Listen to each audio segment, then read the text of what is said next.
नमस्कार दोस्तों, मैं रामू कुमार यादव एजुकेशन क्लासेस रामू में आपका स्वागत करता हूं। दोस्तों, आज का हमारा टॉपिक है जीवन कौशल के रिलेटेड। हम हर टॉपिक को बारी बारी से करा रहा था और हर टॉपिक के रिलेटेड आपको इम्पोर्टेंट क्वेश्चन करा रहा था। तो आज का हमारा टॉपिक है जीवन कौशल के रिलेटेड लेसन नंबर 6। यानी मैंने 5 लेसन जो है 5 लेसन यानी 5 अध्याय मैंने पहले करा चुका हूं। आज का हमारा 6वां अध्याय और वो भी विविध है। ये काफ़ी इम्पोर्टेंट है हर टॉपिक के रिलेटेड। ये टॉपिक काफ़ी इम्पोर्टेंट है। विविध का मतलब ये होता है कि हर टॉपिक के निचोड़ जो होता है, जो इम्पोर्टेंट फैक्ट होते हैं, उनको रखा जाता है इस विविध के अंतर्गत। तो अगर आप प्राइमरी सुपर टेट की तैयारी करते हैं तो इस वीडियो को जरूर देखिएगा। वीडियो पसंद आए तो चैनल को लाइक कीजिएगा, शेयर कीजिएगा, सब्सक्राइब कीजिएगा। तो हर टॉपिक के जो इम्पोर्टेंट फैक्ट होते हैं वह विविध में रखे जाते हैं। तो विविध वाले वीडियो को आप जरूर देखिएगा, छोड़िएगा नहीं, काफ़ी इम्पोर्टेंट है। एक एक पॉइंट इसमें का इम्पोर्टेंट है आपके लिए, प्राइमरी सुपर टेट के लिए। तो जरूर आप इस वीडियो को देखिएगा अगर आप 10 नंबर में अच्छे मार्क लाना चाहते हैं तो चलिए दोस्त, आज का हमारा विविध और विविध में पहला जो पॉइंट है, जो फैक्ट है, वो है अधिगम संबंधी जो दोष होते हैं उसके बारे में इस विविध वाले पहले फैक्ट में पढ़ेंगे। जैसे देखिए, डिस्ग्राफिया। डिस्ग्राफिया किसे, जब आपको डिस्ग्राफिया दोष आपके अंदर पाया जाएगा तो आप कैसी प्रवृत्ति उत्पन्न होगी आपके अंदर, तो जो लेखन क्षमता होती है ना, उसमें कमी देखी जाती है या कमी खराबी देखी जाती है लेखन क्षमता में। तो डिस्ग्राफिया, अगर ट्रिक लगाना चाहेंगे याद करने के लिए तो ऐसे ट्रिक लगा लीजिएगा कि लिखा किस पर जाता है, ग्राफ पर ही, तो लेखन संबंधी दोष डिस्ग्राफिया के अंतर्गत आता है। अगला डिसलेक्सिया। डिसलेक्सिया में पठन और वाचन दोनों दोष जो होते हैं वो आते हैं, तो इस चीज को ध्यान रखिएगा डिसलेक्सिया में। आगे चलते हैं, आगे चलने के बाद और भी काफी इंपॉर्टेंट है, जैसे कि देखिए डिस्प्रैक्सिया। डिस्प्रैक्सिया में अगर हम बात करें तो गति संबंधी सभी जो दोषें होती हैं वो आती है, जैसे कि विभिन्न क्रियाकलापों में समायोजन का दोष, जैसे गति संबंध संबंधी दोष, जैसे गेंद पकड़ने, बस पकड़ने में परेशानी, ऐसे जो दोष होते हैं डिस्प्रैक्सिया में आते हैं, तो ध्यान में रखिएगा। अगला है डिसकैलकुलिया। और डिसकैलकुलिया की अगर हम बात करें तो इसमें गणितीय संबंधी जो दोष होते हैं, तो देखिए कैलकुलेटर मतलब जोड़ लीजिएगा ट्रिक, और कैलकुलेटर से गणित में जोड़ दीजिएगा, ऐसे याद हो जाएगा। तो डिसकैलकुलिया में गणित संबंधी दोष जो है इसमें आते हैं। डिस्फेजिया। डिस्फेजिया में भाषा एवं संप्रेषण संबंधी जो दोष होते हैं वह डिस्फेजिया में आते हैं। ठीक, आगे चलते हैं, डिस्मोर्फिया। डिस्मोर्फिया, डिस्मोर्फिया का मतलब ये हो कि शारीरिक के अंगों का छोटा अविकसित होने का भ्रम हो जाता है, इसी को डिस्मोर्फिया होता है। ठीक, तो ध्यान में रखिएगा, छोटा या बड़ा अपने शारीरिक अंग में जो विकार होते हैं उससे संबंधित डिस्मोर्फिया है। डिस्थीमिया। थीमिया का मतलब थिंक आप कहाँ करते हैं, दिमाग से करते हैं। तो ऐसी स्थिति जब दिमाग पर काफी दबाव गंभीर पड़ता है तो उसको किस में रखेंगे, डिस्थीमिया में। मैं ट्रिक भी इसमें जोड़ते हुए आपको बता रहा हूं, तो ध्यान में रखिएगा। गंभीर और तनाव की स्थिति जो होती है डिस्थीमिया के अंतर्गत आती है, तो ध्यान में रखिएगा डिस्थीमिया। आगे चलते हैं, प्रमिरिक्ताघात। प्रमिरिक्ताघात जो है संवेदनशीलता का लोप हो जाता है इसमें। प्रमिरताघात में जैसे कि अचानक कभी किसी को चोट नहीं लग जाती है तो वो अपनी याददाश्तें खो देता है, तो उसी को संवेदनशीलता का लोप हो जाता है, उसी को कहा जाता है प्रमिरिक्ताघात, उसको कहते हैं। अब आगे चलते हैं, बोलीमिया। बोलीमिया की बात करें तो बोलीमिया भोजन ग्रहण संबंधी जो विकार उत्पन्न आपके अंदर होते हैं उसको बोलीमिया के अंतर्गत रखा जाता है, तो ध्यान में रखिएगा। आत्मविभोर। आत्मविभोर का मतलब होता है कि अपने आसपास के पर्यावरण से अनजान होना, उसी को आत्मविभोर कहते हैं। तो ये कुछ अधिगम संबंधी जो भी दोष थे मैंने आपको बता दिया, काफी इंपोर्टेंट है, हर एग्जाम में यहाँ से प्रश्न बनते हैं। तो विविध के अंतर्गत ऐसे ही फैक्ट आते हैं। अब चलिए आगे वाला फैक्ट है अधिगम के सिद्धांत, जो कि काफी इंपोर्टेंट है, आप देखिएगा। अधिगम के कुछ इंपोर्टेंट सिद्धांत है, जैसे देखिए मानसिक शक्तियों का सिद्धांत वाल्फ ने दिया था। किसने दिया था, मानसिक शक्तियों का सिद्धांत किसने दिया था, तो वाल्फ ने दिया था। सम तत्व का सिद्धांत थॉर्नडाइक ने दिया था। अधिगम स्थानांतरण के सिद्धांत के अंतर्गत आते हैं, यह ध्यान में रखिएगा। समतत्व का मतलब हो कि जब समान तत्व आपके सामने मिलेंगे तो आपका अधिगम का स्थानांतरण होगा। इसी तरह आपको बताया जाएगा, जब अधिगम के सिद्धांत पढ़े होंगे तो उस चीज में इसमें बताया गया होगा। उसमें अवयवी सिद्धांत जो है वर्दीमर, कॉफका और कोहलर का ये आता है। अवयवी सिद्धांत गेस्टाल्टवादियों के अंतर्गत अवयवी सिद्धांत आता है, तो ध्यान में रखिएगा। द्वितत्व का सिद्धांत स्पीयरमैन ने दिया था। और द्वितत्व का इस सिद्धांत किस में आता है? तो ये बुद्धि में आता है, ध्यान रखिएगा। एक सामान्य बुद्धि, एक विशिष्ट बुद्धि होती है, जी और एस कारक जिसको कहा जाता है, इसके सिद्धांत में बताया जाता है, स्पीयरमैन के सिद्धांत में। मूल्यों का सिद्धांत बागले ने दिया था। मूल्यों का सिद्धांत किसने दिया था? बागले ने दिया था, ध्यान में रखिएगा। सामान्यीकरण का सिद्धांत किसने दिया था? तो जड़ ने दिया था। ये चीज को ध्यान में रखिएगा, काफी इंपोर्टेंट है। ये प्रश्न बने हुए हैं आगे पिछले एग्जाम में कई बार, तो ध्यान में रखिएगा। अभी जो यूपी टेट का एग्जाम हुआ उसमें प्रीवियस ईयर्स 2017 का जो एग्जाम हुआ था उसके काफी प्रश्न उठाकर इसमें दे दिए गए थे। तो उसी तरह ये कई एग्जामों में पिछले पूछे गए हैं, तो आपके लिए इंपॉर्टेंट है। अब चलिए मानव विकास की अवस्थाएं की बात करते हैं। देखिए, विविध में इंपॉर्टेंट फैक्ट ही सिर्फ रखे जाते हैं, उसी के नजर ये इंपॉर्टेंट फैक्ट रखे गए हैं। तो देखिए, मानव विकास की अवस्थाएं ऐसे पूछ रहा है, किसी मनोवैज्ञानिक के अनुसार नहीं पूछ रहा है। जब ऐसे पूछेगा तो आपको इसी तरह बताना है। जैसे गर्भावस्था का होता है समय 280 दिनों का होता है, 280-290 दिनों का यही होता है गर्भावस्था का समय। दूसरा सहसावस्था, जन्म से 5 वर्ष की अवस्था। अभी यूपी टेट का जो एग्जाम 2021 का 22 में हुआ था, उसमें सहसावस्था का समय पूछा था और उसमें काफी लोगों का सस्पिशन था और उसमें इसी को मारना आपको जरूरी था। 0 से 5 वर्ष विकल्प दिया गया था, हालांकि 0 से 2 वर्ष भी दिया गया था, लेकिन अगर वो किसी मनोवैज्ञानिक के अनुसार पूछता है तब आपको उसको मारना था। तो कई लोग उसमें फंसे होंगे। अब तीसरा देखिए, बाल्यावस्था, 6 से 12 वर्ष की अवस्था को बाल्यावस्था कहते हैं। किशोरावस्था, 13 से 18 वर्ष की आयु को किशोरावस्था कहा जाता है। और प्रौढ़ावस्था 19 से 60 वर्ष की आयु होती है। उसके बाद छठवां, वृद्धावस्था, 61 से ऊपर की जो अवस्थाएं होती है उसको वृद्धावस्था कहा जाता है। तो ये मानव विकास की अवस्थाएं हैं, ये किसी वैज्ञानिक के अनुसार नहीं है। जब वैज्ञानिक के अनुसार देखिए नीचे रास के अनुसार, और काफी रास का ही पूछा जाता है, तो रास के अनुसार देख लेते हैं, काफी इंपोर्टेंट है ये। तो देखिए, रास के अनुसार बालक का विकास की अवस्थाएं कौन कौन? जैसे सहसावस्था 1 वर्ष से 5 वर्ष के बीच की, बाल्यावस्था 5 से 12 वर्ष के बीच की, और किशोरावस्था 12 से 18 वर्ष, और प्रौढ़ा 18 से ऊपर की अवस्था को प्रौढ़ावस्था में इन्होंने रखा है रास के अनुसार। तो ध्यान में रखिएगा, इंपोर्टेंट है। अब चलते हैं, कुछ शिक्षण विधियां हैं और उसके जनक है जो काफी इंपोर्टेंट है, बनते हैं प्रश्न, तो ध्यान में रखिएगा। जैसे विधियों में आगमन विधि, तो अरस्तु को ध्यान में रखिएगा। आगमन विधि के जन्मदाता अरस्तु हैं। आगमन विधि में क्या होता है? पहले उदाहरण फिर नियम दिया जाता है। उसके बाद प्रश्नोत्तर विधि या सुकराती विधि, इसको देने वाले कौन थे? सुकरात थे, काफी फेमस हैं और इंपोर्टेंट प्रश्न ये है विधियां, तो ध्यान में रखिएगा। खेल विधि, खेल विधि के जनक कार्डवेल कुक, ध्यान में रखिएगा। तो ध्यान में रखिएगा, खेल विधि के जनक कौन है? Caudwell cook.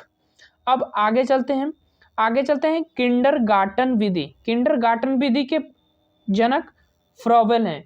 इनको बालोद्यान विधि के भी जनक कहा जाता है, ध्यान में रखिएगा। ह्यूरिस्टिक विधि के जनक आर्मस्ट्रांग। ह्यूरिस्टिक को अन्वेषण विधि भी कहा जाता है, इस चीज को ध्यान में रखिएगा। उसके बाद बिनेटिका विधि, डॉक्टर कार्लटन वायगर्न है। डॉक्टर कार्लटन वायगर्न है विनेटिका विधि के जन्मदाता। आगे चलते हैं, बुनियादी विधि के जनक कौन है? तो महात्मा गांधी है, ध्यान में रखिएगा, महात्मा गांधी है। उसके बाद शब्द साचर विधि। देखिए, शब्द साचर विधि 2 तरह से प्रश्न यहाँ से बनता है। शब्द साचर विधि अगर पूछे 75 शब्द में तो गाल्टन पर जाइएगा। अगर वही शब्द साचर विधि पूछे और वो 100 शब्द में पूछे तब आपको युंग पर जाना है। आगे मैं उसकी बात अभी करूंगा। तो चलिए आगे चलते हैं। आगे चलने के बाद अब आ जाता है निगमन विधि। निगमन विधि के जनक अरस्तु ही आते हैं। तो निगमन विधि के जनक कौन है? अरस्तु। पहले नियम फिर उदाहरण दिया जाता है इसमें। प्रोजेक्ट विधि किलपैट्रिक, ध्यान रखिएगा, प्रोजेक्ट विधि किलपैट्रिक ने दिया था। उसके बाद हर्बर्ट विधि हर्बर्ट ने दिया था। हर्बर्ट की पंचपदी प्रणाली आप पढ़ते हैं, वो इस बार के यूपी टेट के एग्जाम में पूछा गया था, तो ध्यान में रखिएगा, इंपोर्टेंट है। आगे मांटेसरी विधि मारिया मांटेसरी, ध्यान में रखिएगा। उसके बाद गैरी विधि एडवर्ट जो है गैरी विधि के जनक हैं। डेक्रॉली विधि डेकाली विधि के जनक डेकाली हैं। संवाद विधि प्लेटो, तो ध्यान में रखिएगा संवाद विधि के जनक कौन है, प्लेटो। देखिए वही चीज मैं आपको बता रहा था, शब्द साचारी विधि 100 शब्द में पूछे तो किसने दिया है, तो युंग। 75 शब्द में तो गाल्टन पर जाइएगा। सीएटे विधि किसने दिया था, तो लियोवोल्ड बेलेक ने सीएटी विधि दिया था। ये एक व्यक्तित्व मापन की विधि है, ध्यान में रखिएगा सीएटी विधि। अब चलते हैं आगे चलने के बाद कुछ सिद्धांत हैं और उसके जनक हैं, काफी इंपोर्टेंट है, तो ध्यान में रखिएगा। देखिए विविध में ऐसे ही बातें की जाती है कि विविध में कैसे कैसे टॉपिक आते हैं, तो हर टॉपिक को उठाकर जो इंपोर्टेंट पॉइंट होते हैं उनको विविध में पढ़ाया जाता है। तो ये वीडियो काफी इंपोर्टेंट है, ध्यान में रखिएगा आप लोगों के लिए। तो पहला नैतिक विकास का सिद्धांत लॉरेंस कोहलबर्ग ने दिया था। 3 स्तर और उसके 6 पार्ट थे, 2-2 पार्ट हर स्तर के थे, तो 3 स्तर और 6 पार्ट दिए गए थे उसके। लॉरेंस कोहलबर्ग ने नैतिक विकास का सिद्धांत दिया था। मनोलैंगिक विकास का सिद्धांत सिगमंड फ्रायड ने दिया था, तो ध्यान में रखिएगा मनोलैंगिक विकास का सिद्धांत किसने दिया था, सिगमंड फ्रायड ने। भाषा विकास का सिद्धांत नोम चोम्स्की ने दिया था। इन्होंने बताया था कि बच्चे एलईडी के साथ पैदा होते हैं, उनके अंदर जन्मजात क्षमता होती है भाषा सीखने की, इन्होंने कहा था। तो भाषा विकास का सिद्धांत नोम चोम्स्की ने दिया था। संज्ञानात्मक विकास का सिद्धांत तो जीन पियाजे, सबको पता है, हर एग्जाम में ये इंपोर्टेंट है। उसके बाद मनो सामाजिक विकास का सिद्धांत एरिक एरिक्सन ने दिया था। इन्होंने मनो सामाजिक विकास के सिद्धांत में जो मनुष्य का विकास होता है उसको 8 अवस्थाओं में बांटकर बताया था। पूरी डिटेल में जब आप इसको पढ़ेंगे तो समझ में आ जाएगा। विकासवादी सिद्धांत किसने दिया था, तो लैमार्क ने दिया था, ध्यान रखिएगा। वंशानुगत सिद्धांत जॉर्ज मेडल ने दिया था, इस चीज को भी ध्यान रखिएगा, इंपोर्टेंट है। आगे चलते हैं उद्दीपक अनुक्रिया सिद्धांत। थॉर्नडाइक, बिल्ली के सामने उद्दीपक था मछली का टुकड़ा और वो उसने अनुक्रिया किया था, तो ऐसा सिद्धांत पूछे तो थॉर्नडाइक पर जाइएगा। आगे चलिए प्रयास एवं त्रुटि का सिद्धांत। प्रयास एवं त्रुटि, बिल्ली बार बार प्रयास कर रही थी उस लॉकर से बाहर निकलने के लिए, फिर उसकी गलती हो जा रही थी, एक बार ऐसे कर कर वो क्या हुआ कि उसकी जो त्रुटियां धीरे धीरे कम हो गई थी, तो थॉर्नडाइक पर ही जाइएगा प्रयास एवं त्रुटि। क्रिया प्रसूत अनुबंधन का सिद्धांत बीएफ स्किनर ने दिया था। देखिए इन्होंने कहा कि नहीं उद्दीपक से क्रिया थोड़ी होती है, क्रिया करिए फिर आपको उद्दीपक मिलेगा। इन्होंने उसका विपरीत जो है उस सिद्धांत को ही पलट दिया था इन्होंने, बीएफ स्किनर। प्रबलन का सिद्धांत या पूर्णबलन का सिद्धांत क्लार्क एल हल को जाता है, ध्यान में रखिएगा।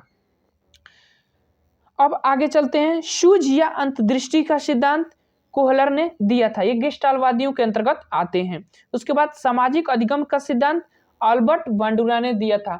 बेबी डॉल जो जोकर का उदाहरण है इन्होंने ही प्रस्तुत किया था, एक बार प्रश्न बना हुआ है, तो ध्यान में रखिएगा। आगे चलते हैं बुद्धि का बहुकारक सिद्धांत। बुद्धि का बहुकारक सिद्धांत किसने दिया था, तो थॉर्नडाइक ने दिया था। प्रयोजनवादी विचारधारा किनकी थी, जॉन डीवी, तो ध्यान में रखिएगा इंपोर्टेंट है, जॉन डीवी प्रयोजनवादी विचारधारा के समर्थक थे। उसके बाद मानवतावादी उपागम किसने दिया था, तो अब्राहम मैस्लो ने दिया था। 5 उपागम बताए थे, अभी प्रेरणा में उसको पढ़ा जाता है, ध्यान में रखिएगा।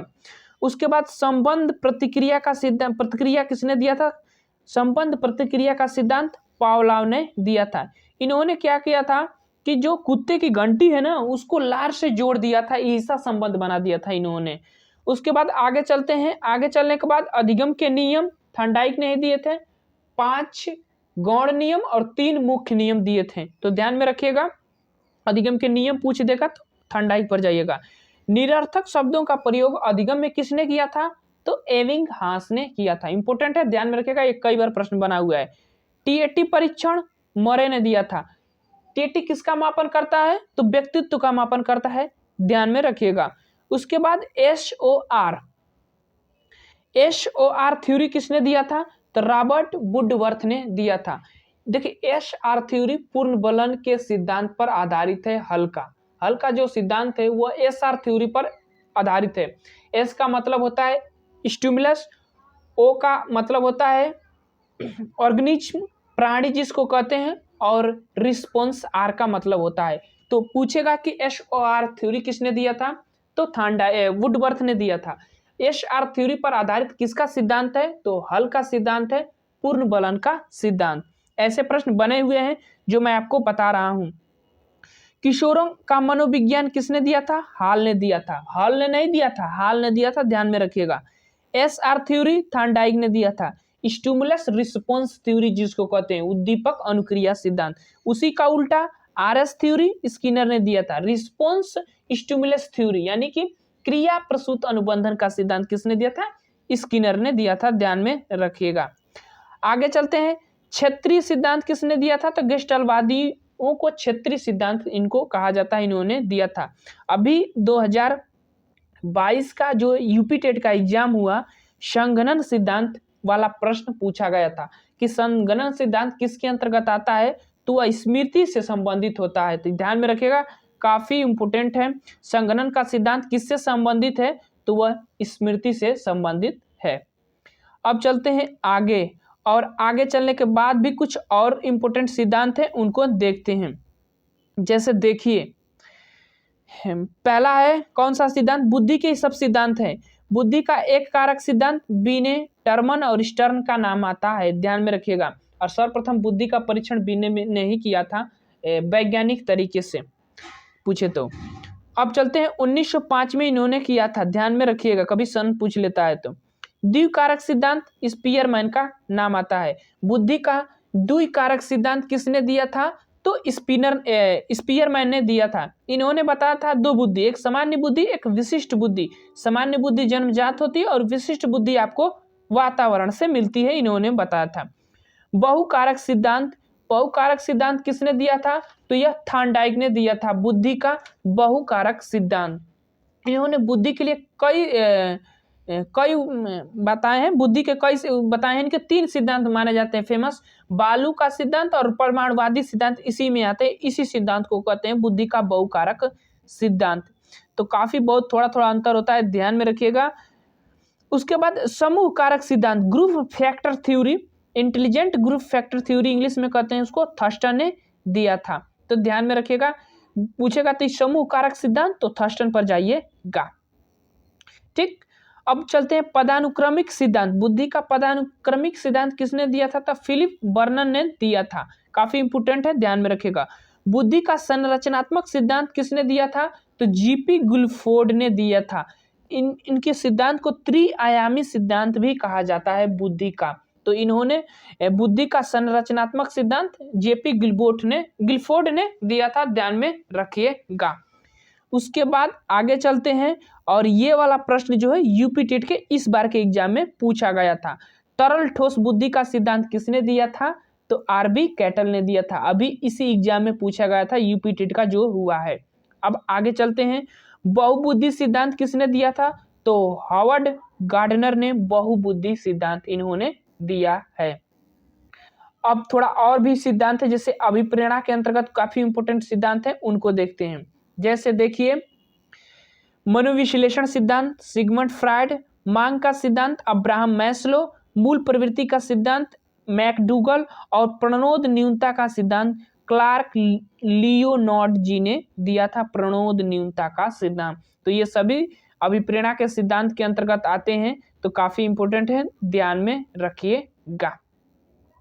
अब चलते हैं अधिगम संबंधी कुछ सिद्धांत हैं और उनके प्रयोग हैं, उनके सीधे नाम लिखे गए कि किन पर कौन से वैज्ञानिकों ने प्रयोग किया, तो उसको देखते हैं। जैसे देखिए, पहला प्रयास एवं त्रुटि का सिद्धांत पहले बात कर चुका था, इन्होंने प्रयोग किया था बिल्ली पर, थॉर्नडाइक थे।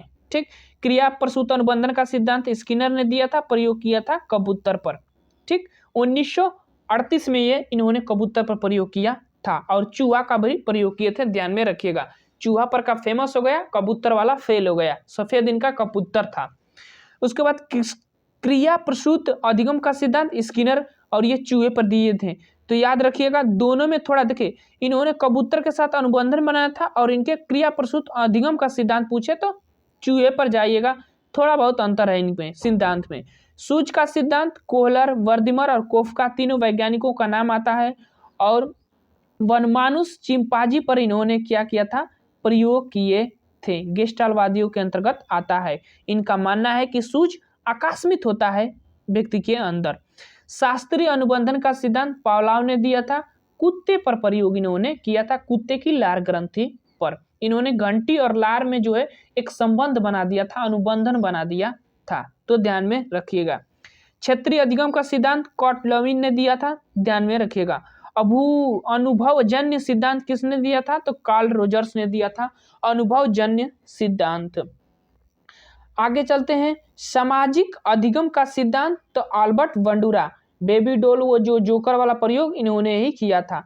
संकेत उद्देश्य सिद्धांत किसने दिया था, तो टोलमन ने दिया था संकेत उद्देश्य का सिद्धांत।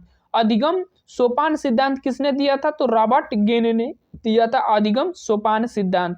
इन्होंने 8 सोपान बताए हैं अधिगम के, ठीक, एक क्रम वाइज से इन्होंने बताया है। अब आगे चलते हैं, मानवता अधिगम सिद्धांत किसने दिया था, तो अब्राहम मैस्लो ने दिया था। मैंने सिद्धांत, एक ही सिद्धांत के कई तरह से पूछ सकता है प्रश्न, तो उसी तरह इसमें दिया है। संरचनात्मक अधिगम का सिद्धांत GM ब्रूनर का भी नाम आता है, ध्यान में रखिएगा। और तीनों तो ये बताएंगे कि अभ्यास का नियम, प्रभाव का नियम और तत्परता का नियम किसने दिया है, थॉर्नडाइक ने दिया है इन तीनों नियम को। ये मुख्य नियम के अंतर्गत आते हैं थॉर्नडाइक के। तो ये थे हमारे कुछ इंपॉर्टेंट फैक्ट जो विविध के अंतर्गत बनते हैं, मैंने विविध के अंतर्गत सम्मिलित किया था आपको। तो अगर ये हमारा प्रयास आपको अच्छा लगा तो वीडियो को लाइक कीजिएगा, शेयर कीजिएगा, सब्सक्राइब कीजिएगा अपने दोस्तों के पास ज़्यादा से ज़्यादा। तो चलिए दोस्त, वीडियो को समाप्त करते हैं। Thank you for watching this video.